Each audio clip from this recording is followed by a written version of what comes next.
Hey guys! I'm sure you're probably sick of hearing about the behind the scenes drama on Charmed by now, but I got a couple of requests to look a bit deeper into certain aspects, and there was also some extra stuff I wanted to address, so I figured we'd touch on it one more time before we move on to happier subjects next week. Speaking of, next week will be a highly requested video, so stay tuned for that. In these videos, however, we're going to discuss the various reasons why Shannon and Alyssa, and also Holly and Rose, probably all contributed to the onset tension behind the scenes. And at first I thought about just doing this all in one long video so all the information was in one place, but as I expressed in the last video, the way people will just believe whatever someone says without question is just so bizarre to me. Like, most people are going to tell a version of their story that puts themselves in the best light, and in some cases that translates into twisting events, lying by omission, or just straight up lying altogether, and yet so many people just seem to go, nope, they said it, so it must be true. So I thought an interesting way to further illustrate the point I was trying to make in the previous video, that it's really easy to paint whatever narrative you want when you're the one controlling the information, would be to split this video into parts. One on why Shannon was probably difficult to work with, one on why Alyssa was probably difficult to work with, and a third one on the role Holly may have played in the conflict. I'm not going to bother doing one on Rose just because there's just not enough information there to justify its own video, but if stuff comes out in the future we can definitely come back to it. But yeah, the idea behind splitting the videos up is that if you only watch one of them, then it's really easy to believe that that's all the information you need and that person was absolutely the problem. Case closed. But if you watch the others, then it kind of shows that maybe that initial person wasn't as bad as they were painted out to be, and maybe they might have had reasons for doing the things they did. My hope is that these videos will not only serve as a more cohesive reference for those who were wondering what happened behind the scenes, because there's a lot of scattered information. I thought I would kind of make a one-stop shop for it, but hopefully they will also be a reminder that you shouldn't always take everything at face value, and that maybe sometimes it's good to question what you're being told and do a little more research or look into it a little bit deeper before taking a side. So without further ado, let's talk about why Alyssa might have been part of the problem. So my first video on this subject of the behind the scenes conflict on Charmed was all about trying to be fair. You know, I felt like Shannon and Shannon only had been blamed for a conflict that was clearly between two people. They did not get along with each other. It was not a one-sided conflict.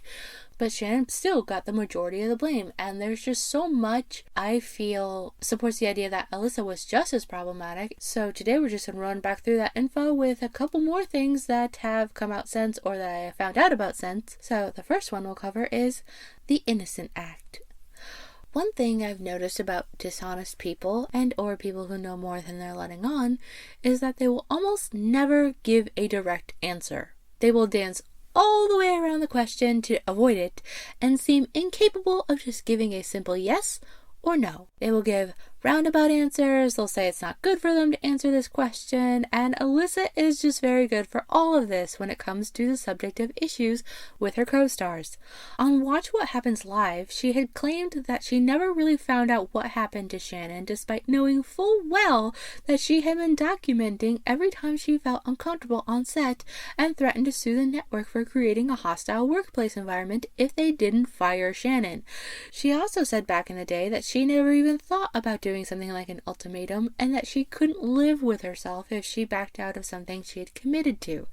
Well, in my part 1 video, I said that if Alyssa felt certain that they would choose her over Shannon, then it really wasn't backing out of something she had committed to, it was more betting on her own horse, so to speak. And gathering enough evidence to pressure a network into getting the outcome you want is about as certain as it gets. So Alyssa knew full well that Shannon was fired and why. She just won't admit to it, because then she would have to admit that she had a hand in it, and she would never willingly commit that sort of image suicide.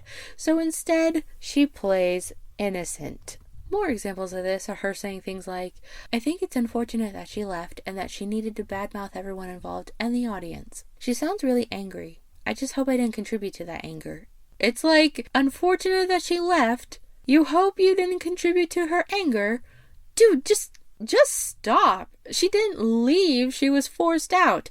And since it's extremely likely that you had a hand in that, you absolutely contributed to her anger, and you know damn well why. She has also tried this roundabout innocent act later on down the line with Rose, who was having none of it.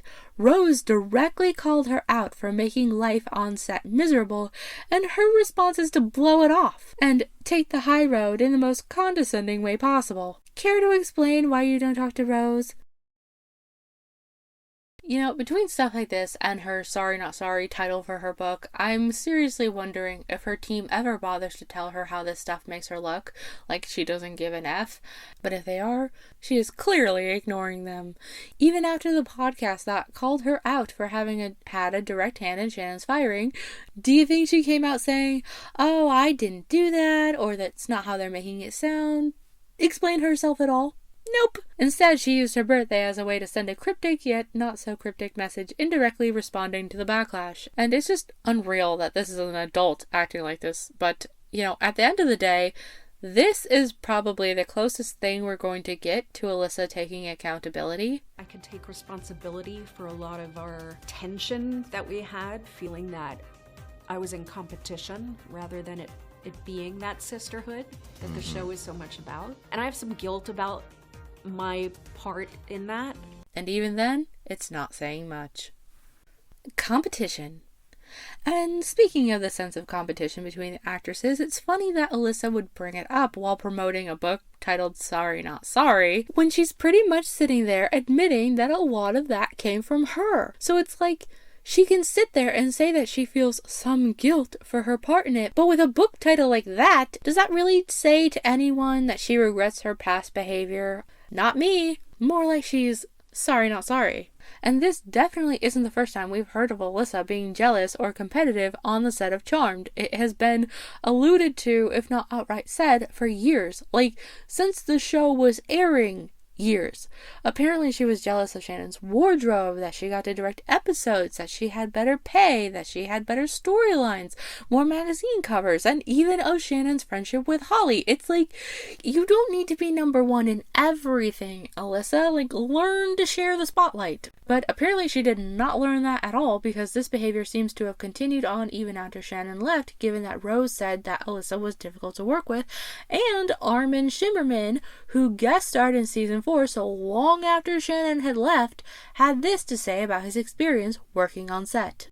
I will put on camera the worst Diva moments I ever had, without a doubt. Two shows. They're neither Buffy nor Star Trek.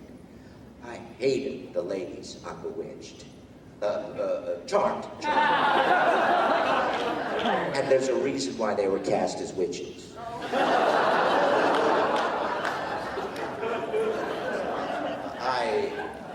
Of all the shows I ever worked, that was by far the ugliest.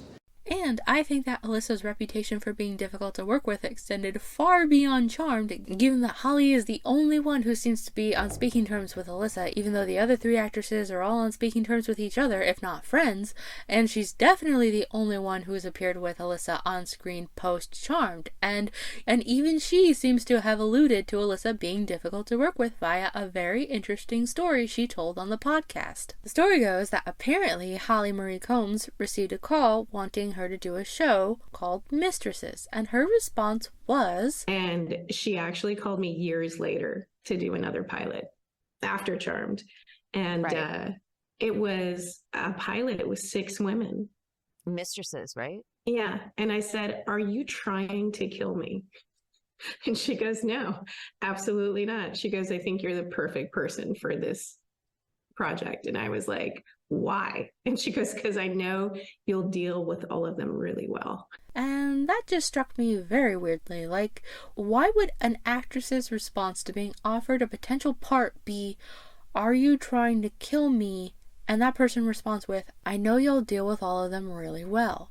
So I did some research, and it seems like this Mistresses is the same Mistresses that Alyssa Milano was also a part of. So if that's all true, then it makes that conversation make a lot more sense. They're essentially asking, "Hey, do you want to work with Alyssa again?" And she's like, "Are you trying to kill me?" And they're like, nah, I know you can handle her. You did it before.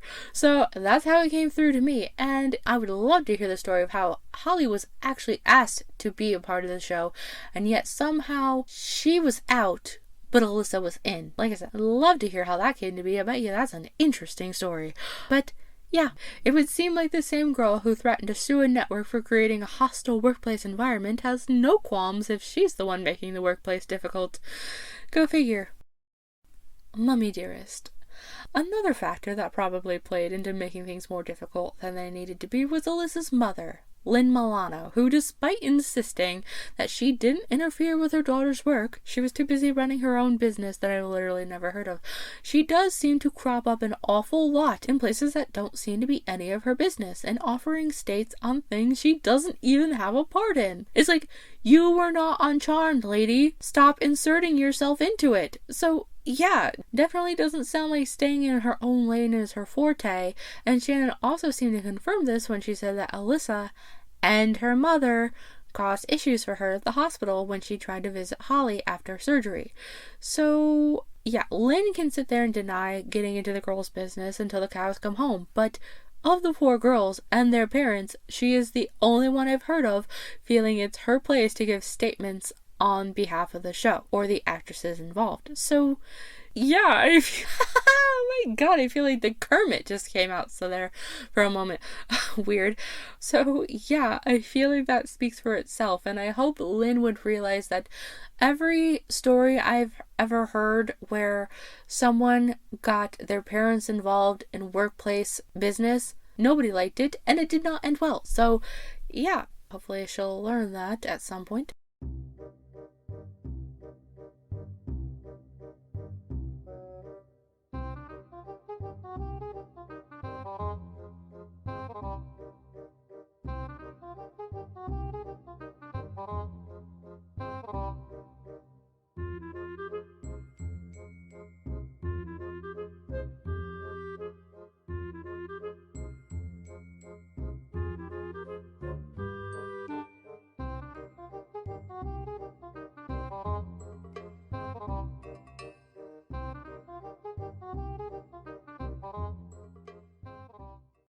But on to the next section, which is dipping your pen in company ink.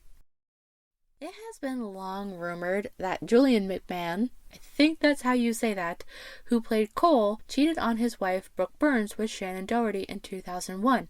Some reports claim that this was while they were filming the movie Another Day, but given their apparent closeness on the set of Charmed, I would bet that that affair started long before Another Day, although in terms of cheating it doesn't really matter because either way he was still married. But given the idea that it most likely started on Charmed, apparently it was something of an open secret, and it's been said that Alyssa was definitely well aware of the affair and would use her scenes with Julian as a way to stick it to Shannon, in the form of sticking her tongue down Julian's throat every chance she got, which as a viewer, I always personally hated that as a kid. Like, I know the relationship was meant to be passionate, but just kiss like a normal person. Don't try and go full on succubus. And from what I remember, Alyssa rarely ever kissed co-stars to this degree. The only other one I remember off the top of my head was Anton in Pardon My Past, and that's actually saying a lot since Phoebe kissed a lot of guys throughout Charm's run.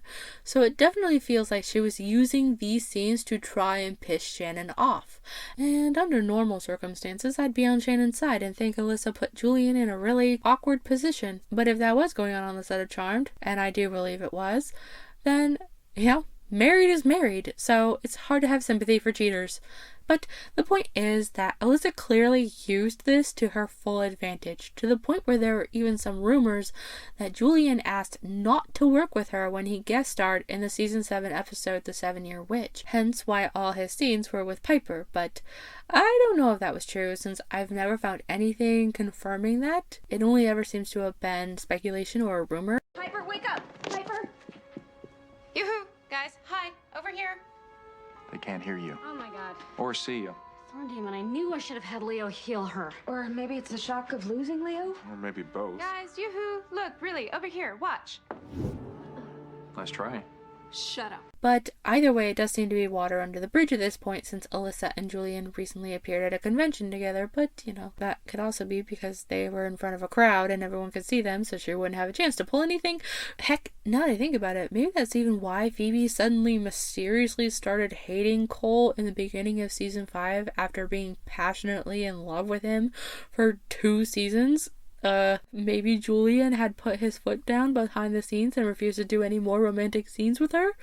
Who knows? All I know is that it would be super ironic if Alyssa had a problem with Shannon and Julian hooking up, given that she herself has done the exact same thing. She and Brian Krause, aka Leo, had an affair while on Charmed, and even went on to date after he and his wife split up.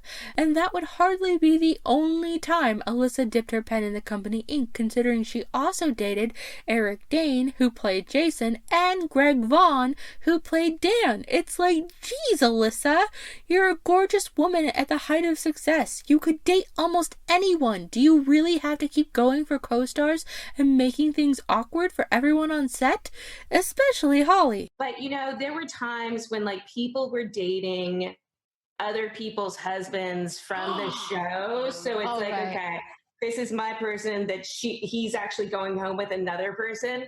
And so he'd show up in the morning and we have to do a makeout scene, and I'd be like, dude, way too much DNA being transferred here. Go get the Listerine. Don't come out of the makeup trailer until you have the Listerine. And then if you could shower in your trailer, then I'll meet you on set. This happened with 2 on-set relationships that became off-set relationships with somebody else. So, just way too much DNA swapping. Holly said that Brian Krause, again, Leo, just recently apologized to her for everything she went through after Alyssa allegedly got Shannon kicked off Charmed, to which Holly said, better late than never, and it's like, I'd be willing to bet that apology was because he sided with Alyssa at the time and it really hurt Holly, and she probably felt like she had no allies on a set that she was literally blackmailed to return to. So, yeah, an apology is the least, and I do mean the least, he could have done. But at the end of the day, it all ties back to Alyssa. And then there's Shannon, who there is no doubt cared about and loved Charmed very much. She and show creator Constance M. Burge seemed to be very much in line with what they wanted the show to be, which was a strong, female-led show that was dark and dangerous, but also very wholesome in the way that at the end of the day, the show was about family. Shannon never stopped fighting for this vision, even after Constance was pushed out, and I almost wonder if that's why Prue never really had a love story after Andy died in season 1. It might just be that Shannon did not want to let her character go the same way the show was, which was more about romance and love and finding a guy rather than about the sisters and their family. Can't say for sure, but it definitely sounds plausible, given that I doubt a network would have passed up a chance to hire a hot guy and pair him with Shannon in an attempt to boost ratings, and Shannon is also easily the most grateful and complimentary of the 4 actresses who appeared on Charmed, since to this day, she still talks very highly of the wardrobe and her stunt team, the cast and crew, and all the various things she loved about the show, saying that she loved coming into work every day, whereas the other actresses, including Holly, only ever seem to have criticisms to make of the show. Alyssa over here tries to say that at company insistence, they ran around half naked all the time. You think about the 90s, and you watch reruns of Charmed, and I'm running around in a bra and underwear for 80% of every episode. Even though she herself defended it, and the show's own costume designer said that when it came to wardrobe, Alyssa was carefree and couldn't care less. And not only that, but clearly her character had a very high budget for clothes, with them being bought from pricey retailers, and 5 of each costume being purchased. 2 for Alyssa, and 3 for stunt girls. But yeah, keep complaining about the wardrobe, Alyssa.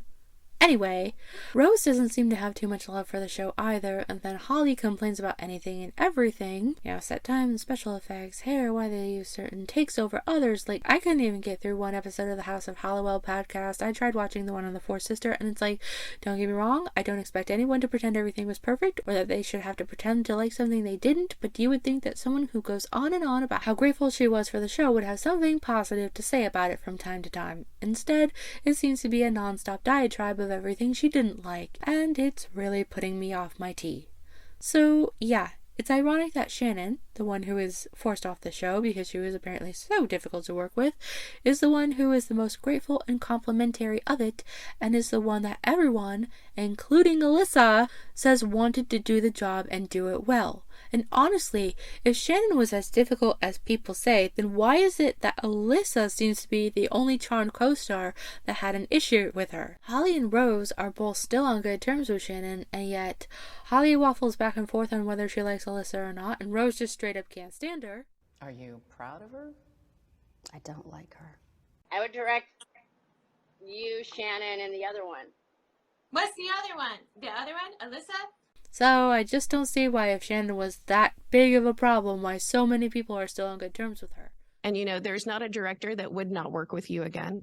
There's not any one of our crew members that did not have a great time working with you. So by today's standards, it wouldn't fucking fly.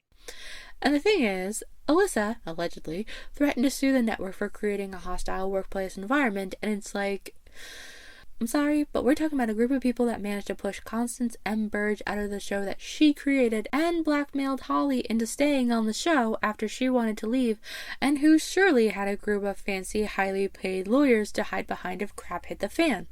So if they took Alyssa's threat seriously enough to fire Shannon rather than risk getting sued, then it's because they knew she had a good case if she went through with it. And that goes way beyond Shannon, since every single hostile workplace environment case I've ever seen went way beyond one person and involves a lot of higher-ups using money, coercion, cover-ups, and even threats to get their own way. So it's not hard to believe the higher-ups chose to put Shannon's head on the block rather than their own, and used her reputation from 90210 to justify it.